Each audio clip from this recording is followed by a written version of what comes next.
प्रधानमंत्री नरेंद्र मोदी के कार्यकाल में मठ और मंदिरों का गौरव बढ़ा है।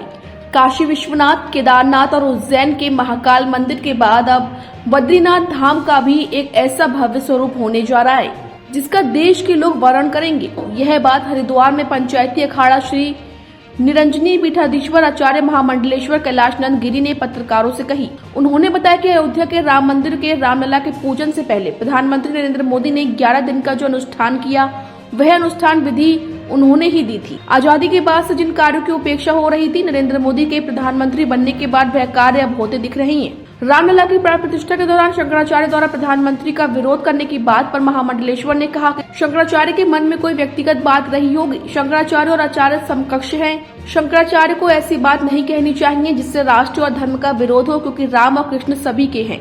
विपक्ष के कई नेताओं के संपर्क में होने के प्रश्न के उत्तर में कहा कि विपक्ष के नेताओं को भी धर्म की बात करनी चाहिए, वह भी भगवा व तिरंगा के विरोध की बात न करें। वहीं इस दौरान आचार्य महामंडलेश्वर कैलाशनंद गिरी ने बताया कौशाम्बी से सांसद Vinod Sonkar, Bareilly mayor doctor Umesh Gautam, doctor Anil Sharma उनके शिष्य हैं जो उनके साथ बरेली में छोटे से आश्रम में हैं।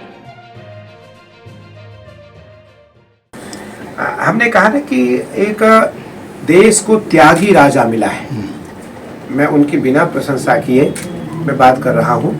देश को एक त्यागी राजा मिला है जिनको खुद के लिए किसी चीज की कोई आवश्यकता नहीं है, जिन्होंने खुद के लिए कोई संग्रह नहीं किया। क्योंकि मैं उनके व्यक्तिगत जीवन में भी बहुत नजदीक से हूँ। अभी जब उन्होंने 11 दिन का अनुष्ठान किया था रामलला की प्राण प्रतिष्ठा महोत्सव को लेकर के, तो उस 11 दिन की जो नियमावली थी, विधि थी, विधि को देने वाला मैं